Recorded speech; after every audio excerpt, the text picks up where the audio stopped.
Hello everybody and welcome to our webinar concerning correct installation of Fronius inverters. Very welcome to this one. I would like to start with the question if you can hear my voice properly. Please, can you do me a favor and give me a hand sign if you can hear my voice? That would be good to know about if everything is working properly. Can you please click on the button where the hand sign is and give me a feedback that you can hear my voice?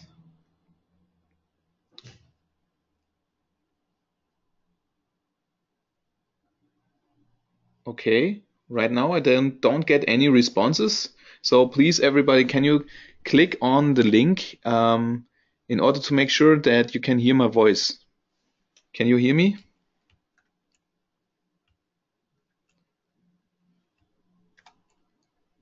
Hello?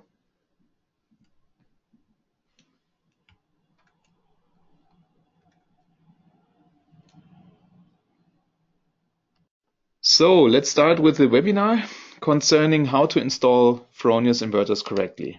So during this 45 minutes, I would like to show you the possibilities Fronius gives and the type of tips and documentations which you will get from Fronius when you receive the packages, and what you can also receive by website or digital support. So I will show that step by step. Thanks a lot for tuning in on this beautiful day. I think you also have got good PV productions today, so we can start with this webinar. I'm myself Eddie Ufkes, Edzard Ufkes, working in the Fronius Solar Energy Department. I'm the trainer and doing practical trainings here in Austria. Concerning products, concerning inverters and all of that, as well as doing webinars. So welcome from my side to this webinar here. The content will be, we will look briefly into this documentation we are providing for you out there, and which kind of media are we providing besides that, online media, and help and tips for doing proper installations.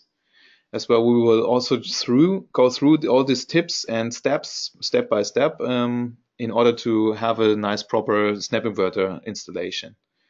We will look into the wall bracket installation and how to connect the screw terminal, the cables to the screw terminal, and we will talk about some specific things which is coming into place with Fronius. So I have got a small question for you guys out there. Please give me your feedback if you what background you have. So I would like to start this small poll. I hope you can see this now. Should be possible. Yes. Okay. Can you please click on the screen and tell me, are you an interested end customer? Or maybe you are an installer with no Fronius experience at all? So you don't have got any installations with Fronius so far? Or maybe you are an installer which has got already Fronius experience, so it would be also good to know to have this result. Or maybe you are an FSP.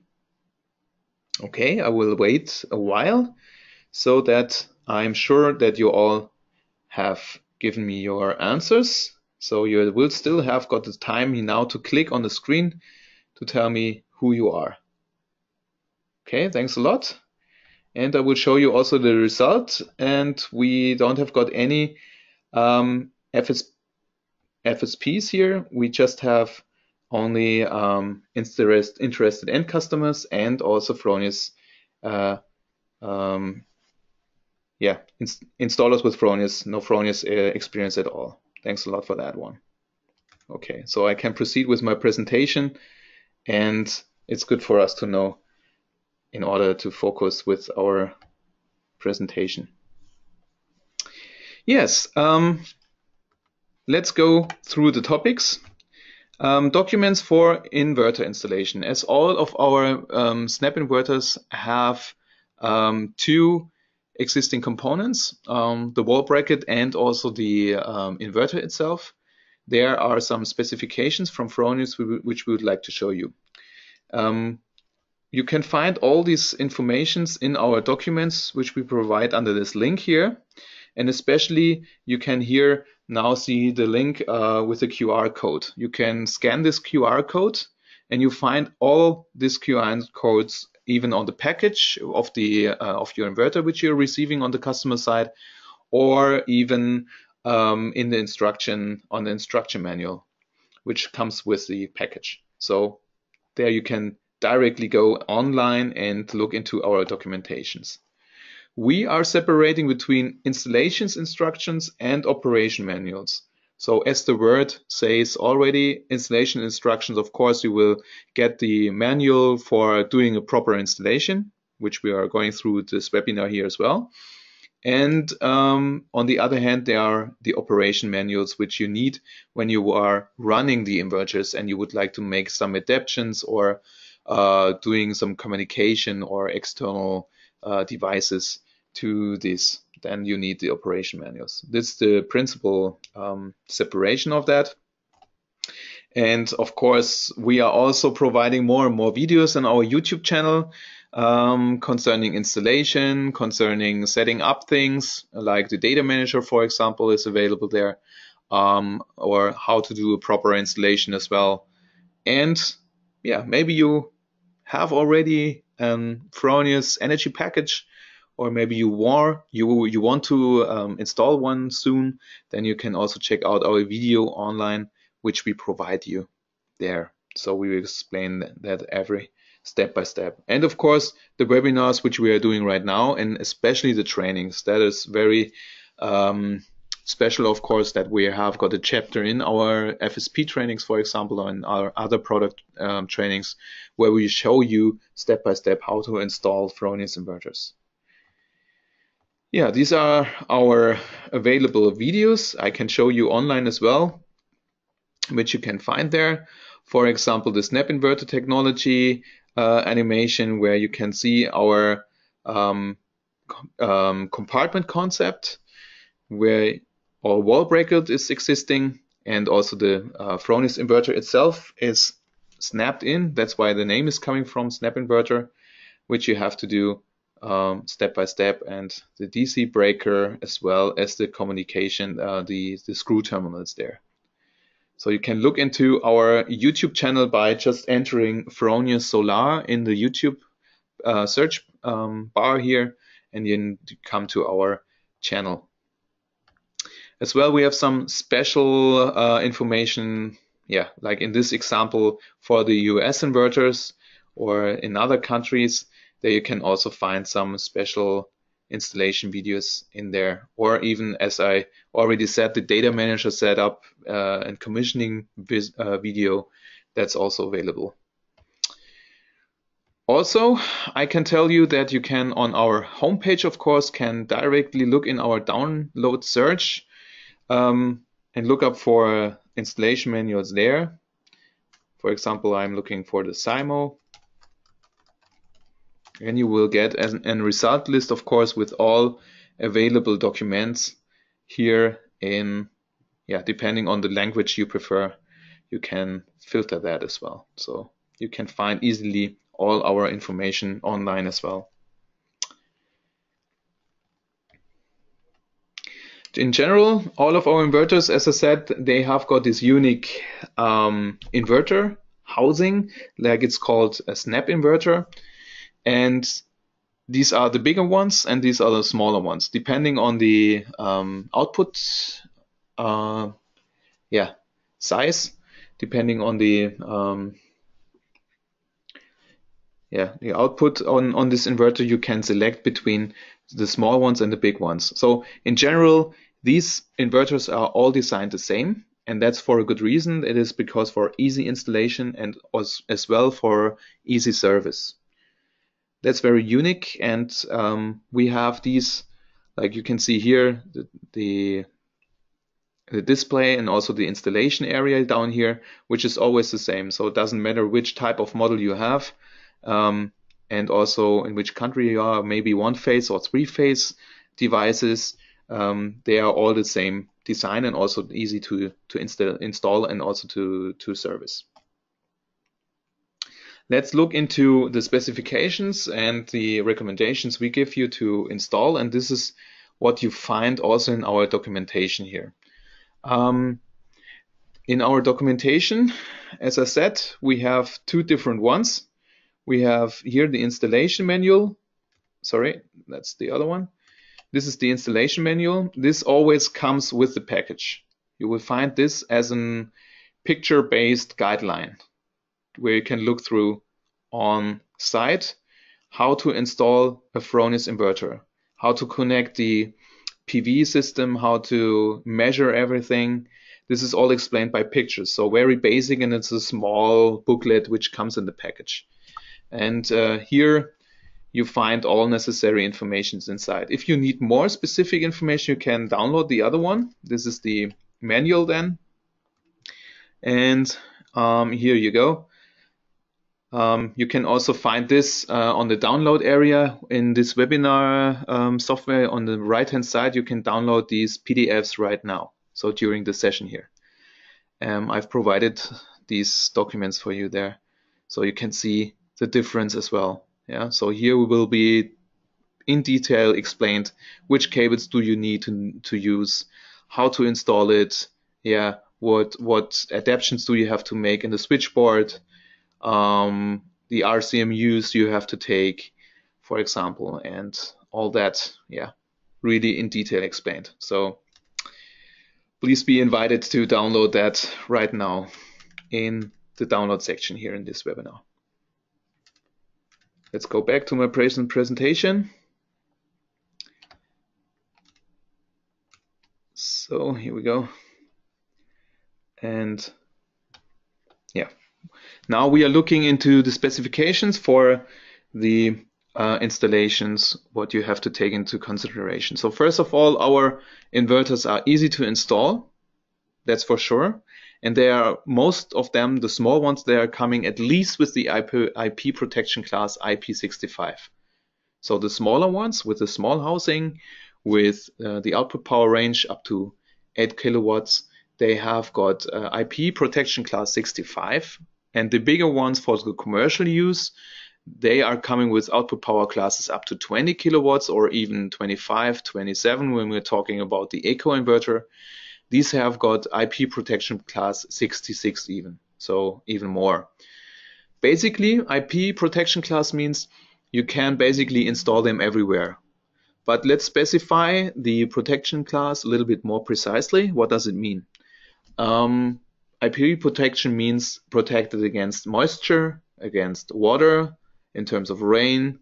It protects against dust. So this is first of all the specification here. So our inverter can handle with water and also with dust because we have got a hermetically sealed cooling system. So no outside air is coming into in touch with the inside electronics. So that's the good thing about it. That means also that you can, of course, install these inverters inside, that's for sure, and also outside, but not directly into direct sunlight. Here we have got explained on the icons taken from the installation manual what it means. So IP protection class 65, you can install your inverter inside of buildings and also outside because it's protected against water. And but it doesn't mean that it is protected against direct heating. So that means in terms of sun irradiation. Yeah. So our inverters are not allowed to be put in direct sun.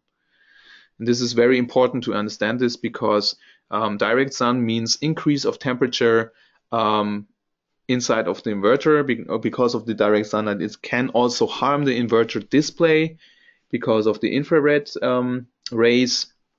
And also because of the direct sun, we have got different temperature coefficient of these materials of the inverter, especially aluminium housing and The bottom area is made of is synthetic, so that's obvious that they have got a different temperature coefficients. That means it can deform when they are in direct sun. And to avoid this, we recommend to put them at least under a shelter so that they are shaded. Yeah. Even if you don't have got the inverters inside of a building, probably on a project site with a commercial installation, then at least put these inverters underneath the modules on the pole of the module rack, or maybe you have got a shelter which has got shading for the inverter. So that's very important to understand. Our inverters can also be installed on different sea levels, up to 2,500 meters. That's okay, and even under limited circumstances up to 3,400 meters. So basically that's okay.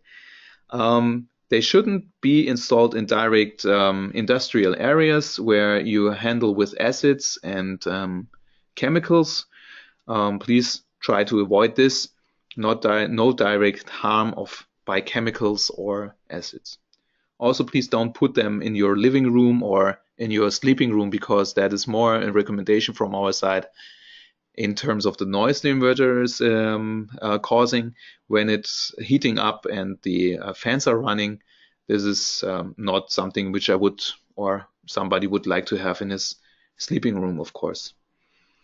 Then also in direct area of the livestock of animals, please don't put the inverters there because of ammoniac and other dusty things which can happen to these inverters. Please try to avoid this. As well as in glass housings, like for your gardening areas, because of the temperature, this is not something which we definitely can't recommend to put the inverter there. Please try to avoid this. Okay, everything else is fine, and here we go with the orientation with the inverter. First of all, here normal installation on the wall upside is okay, and then here we have got the other pictures which are okay with our inverter. Even directly horizontal installation is okay with our inverters. Not upside down. This is not very good for the inverter, and also for the heat. Yeah, the heat outlet of the inverter is here on top of the inverter. If you hang them upside down, then of course the air flows into on top and could get sucked into the inverter again. So this is something which we definitely can't recommend. So please try to avoid this. And also for installation work and service work, this is something which is not very usable, because you can't hang in the inverter into the wall bracket if it's upside down. So on the other hand, it doesn't really make sense to hang up the inverter upside down. So I think that should be clear, of course.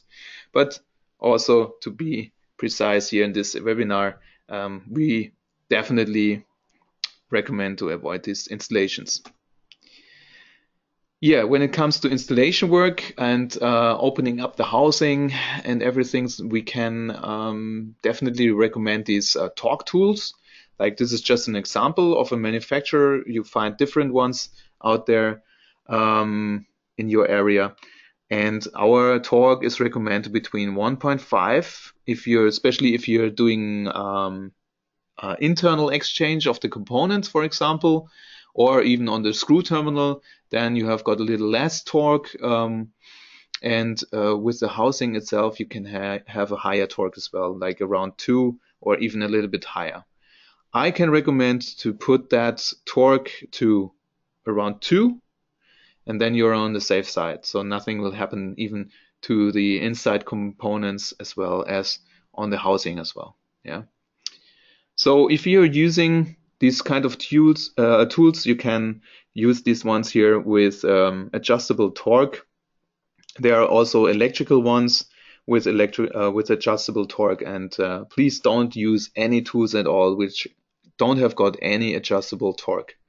So because it can harm the housing, it can harm the winding of these screw terminals, and this is definitely something which we can't recommend. Yeah, this is how our inverter looks like. It exists of a wall bracket and also the inverter itself. It comes in the inverter housing, which looks like this one here on the right hand side. And when you're done with the installation work on the wall and have installed all the cables and everything, when you're done with all this, then you put in the inverter into the wall bracket, snap it in, put 2 more screws inside in order that you have got proper connection between the inverter and the wall bracket. And then you can turn the DC breaker on and your inverter is safe, up and running. I will explain this step by step during the next slides, how to handle this. So you can take out the inverter by loosening the 2 screws here. So we are looking into the small range of power classes of our inverters. Then you have got here 2 screws on side, as well as the bigger ones here as well. Take out the 2 screws, and then you're able to take off the inverter off the wall bracket. If you're using the heavy ones, like the big SIMO classes, 15 or up to 20 kilowatt of output power, or even the Eco with 25, 27, these are a little bit more heavy. You should at least be 2 persons to take out the inverter out of the wall bracket and also to install this, put back the inverter into the wall bracket as well. Because the SIMO, for example, it weighs 43 kilograms, and the Eco inverters, they're weighing for 35 kilograms. So definitely too much for 1 person.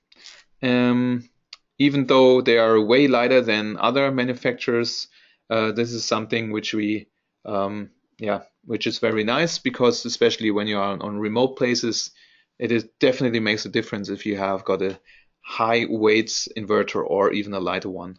So the Fronius inverters are really good in this purpose.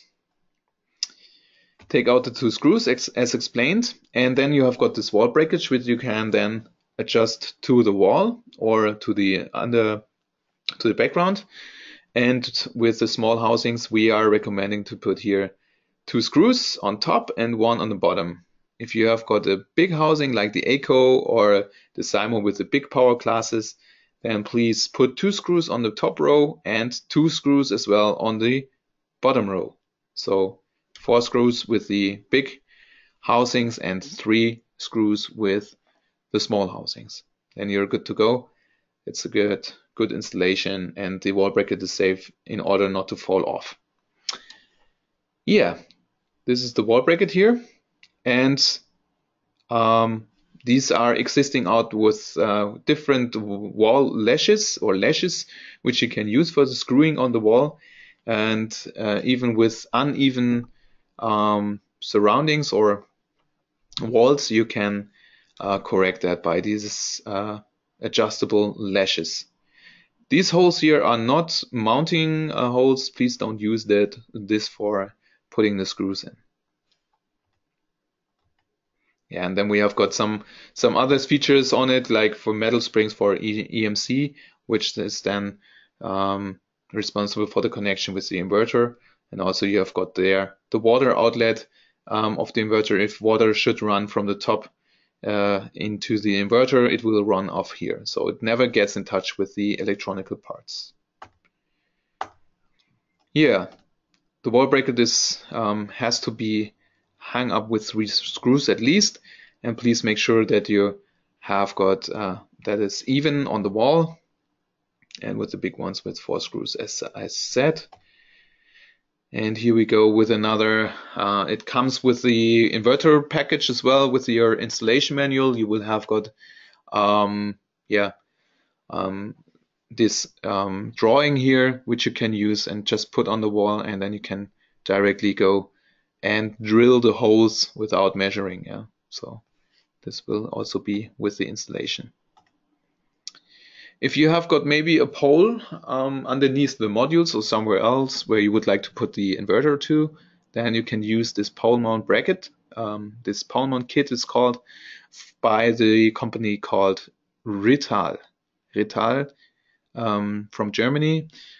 Here you have got the order number as well from them, please, yeah, you don't have to mind to write this down now, because we will send out this presentation as well as always to you by tomorrow.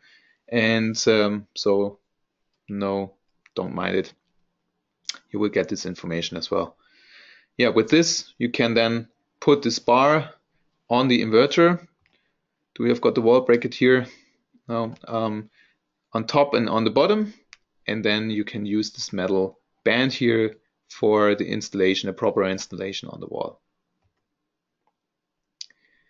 Yeah, then we have got here on the back side of the inverter itself the connection areas for the power transmission from the wall bracket to the inverter.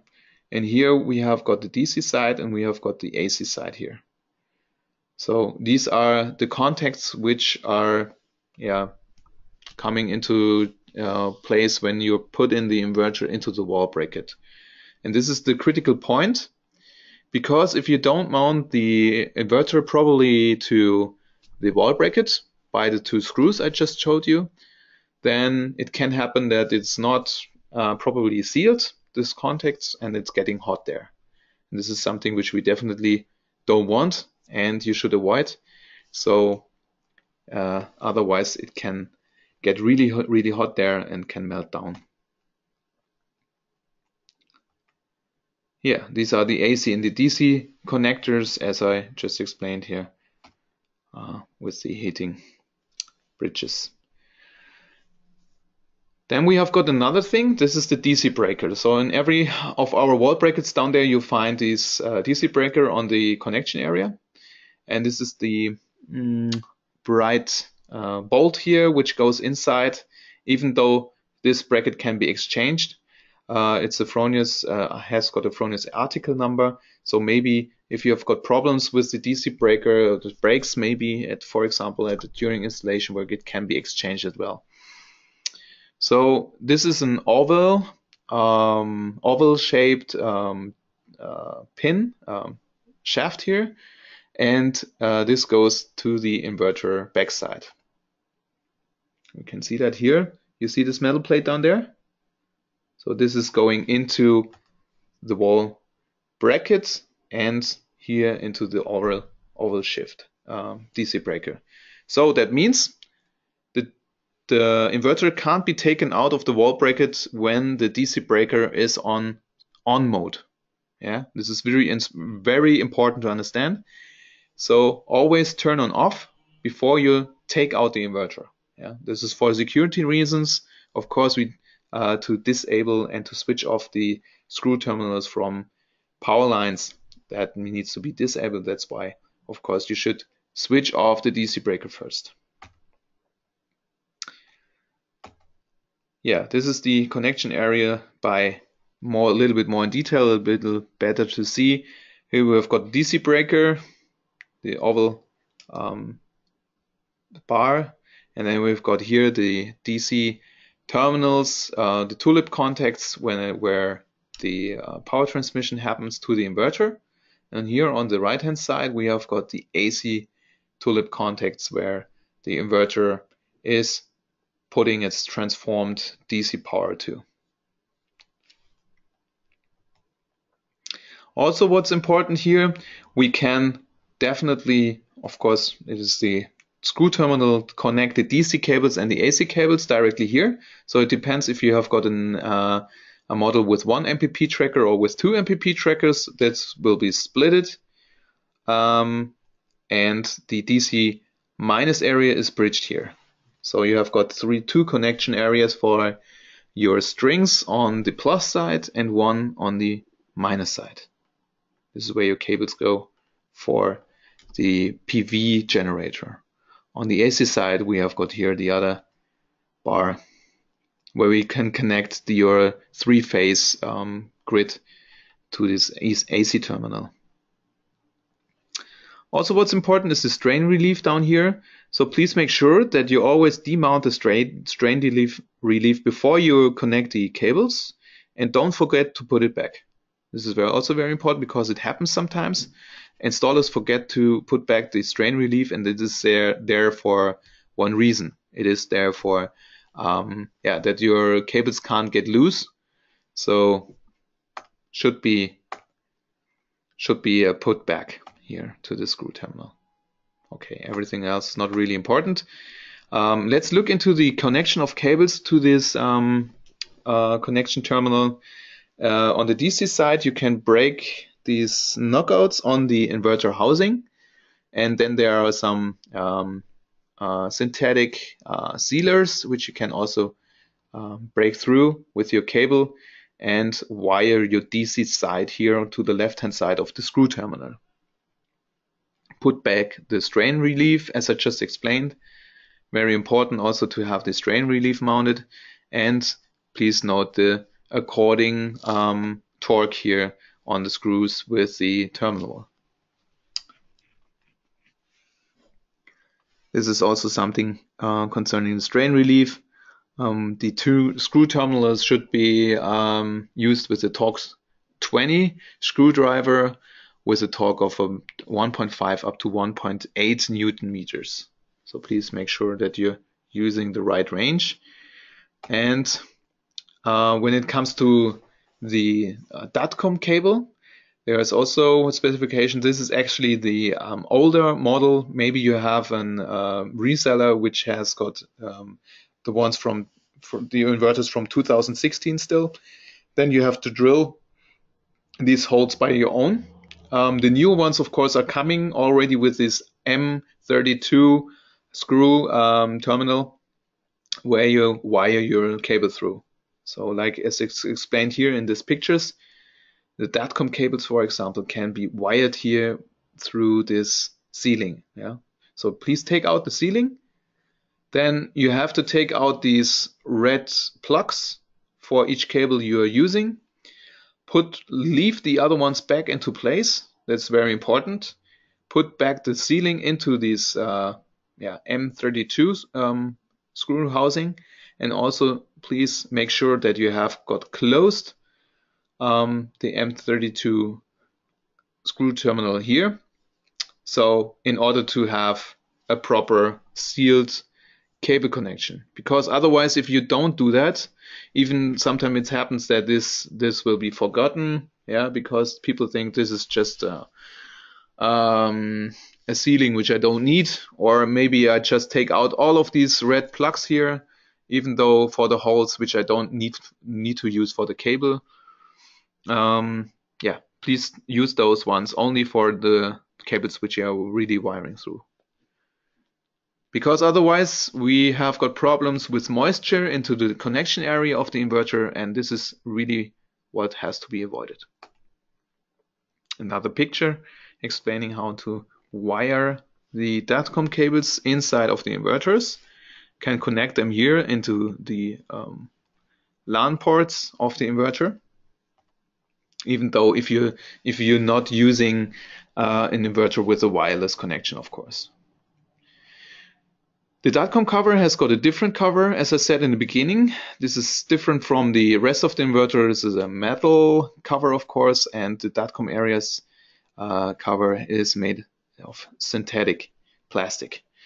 So please make sure that you put back the screws on the DATCOM cover. Make sure that they are even. When you look from the top of the inverter downwards, then you shouldn't see here an uneven area. It should be even closed. Even though if you're pushing that with your thumb, then you hear a click noise, then you know this is properly sealed. Put back the screws then afterwards, and this is valid for the big ones, big inverter housing. They are coming with 4 screws. Yeah, and this is an example which I found where inverter was put on the pole without the pole mount kit. This was just used with these plastic cable collectors, and this is not a proper installation. Please try to avoid it because it can then fall off. Please use the proper pole mount kit for mounting the inverter to the pole. Yeah, very important. Please try to avoid these kinds of installations. This is an example which I've chosen where what can happen if you are not switching on the inverter with the DC breaker. Then here in this case, a very strong person tried to put back the inverter to the wall bracket, but it couldn't close because the DC breaker was switched on. Then this metal plate won't fit into the DC breaker shaft bar, and it's not possible to close the inverter. Even though this person here, the installer, pushed really hard, so this was deformed, and the deformation here, due to this deformation, it was not possible to close the inverter proper to the wall breaker. And this is what is happening.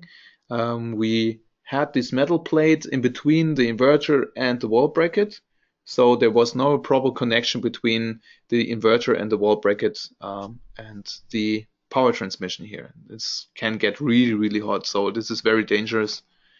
Never do that. Yeah. So these are examples for the cable inlets, as I said, with the DATCOM cables. So here a person forgot to put back these red plugs into the M32 screw, and here it was forgotten even to put back the M32 screw to the holder. So that's causing then moisture inside of the inverter. Even though this screw terminal will corrode, this can also happen then that the display is not visible because of the moisture inside of the inverter. Really not good. So to sum it up, important criteria doing the installation is, please make sure that you choose the right mounting location by IPv protection class 65 and 66. Inside is always good. Outside, please avoid direct sunlight. Fastening inverter to the wall bracket. Please make sure that it has got a proper connection. Use the right torque.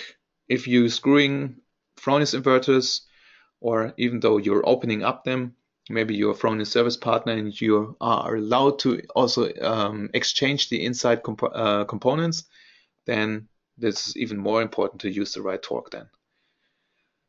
Yeah, the wall bracket, as I said, and the logging plate of the DC breaker.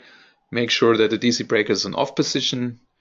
The cable fittings, have a proper connection to the cables on the screw terminal. Make sure that you have got enough space of the cable inside of the screw terminal. Make sure that you are using the right torque when you're fastening your screw terminal. It's very important not to have too high torque here, because otherwise it can break. And if you have got too less torque, then it can happen that it's not a proper connection. DATCOM cover, as I said, make sure that there are the plugs inside, and also the DATCOM cover is sealed properly on top of the inverter, and then you're good to go. Even though maybe it can happen that by direct sunlight, maybe, or by heat, the DATCOM cover is harmed, we are providing also a DATCOM cover upgrade kit. This is the article number for that one. So if you have got a defective DATCOM cover, or maybe the sealing is broken, always please make sure that the sealing is okay here. Then you can, this is actually the picture taking from the view from the top of the inverter to the bottom. So don't be confused by this picture. Then you can see here is it is not even to the housing of the inverter. Then you shouldn't leave that inverter like this, because then here it's obvious then that water can run inside of the inverter. If you have these cases, then you can order the upgrade kit. The new DATCOM covers are always coming with a special back plate on the back side, so they are more stable, they are more solid now, in order to have a little bit more, they're stronger. And if you have got the old inverters, you can order also these upgrade kits. Or even though the windings for the screws can be exchanged if you maybe have got problems with maybe they are broken already because you used the electrical tool without a proper torque, then you can also exchange these windings. Yeah, and this is again the recommendation which you find with all of our DATCOM covers now, which explains how to properly seal the DATCOM cover on the inverter. Okay, I'm already done with this webinar content. Thank you very much for your attention. If you have got more questions, please don't hesitate to get in touch with our tech support hotline or your national tech support. They will always be pleased to help you with your installations, of course. I can invite you also to our trainings here in Austria or even to our other subsidiaries. Please make sure that you will be there and to learn about the proper installation of a Fronius inverter. I hope you could take in some informations for you as well. We will send out this presentation tomorrow and the site documents as well. And if you have got more questions, I would stay online right now in order to answer your questions in the chat room. So if you have got questions, you can write me right now, and I will make sure that I can answer your questions. Otherwise, enjoy the day. Thanks very much for your attention, and hear you very soon. Yeah, nice day, and see you soon. Bye bye.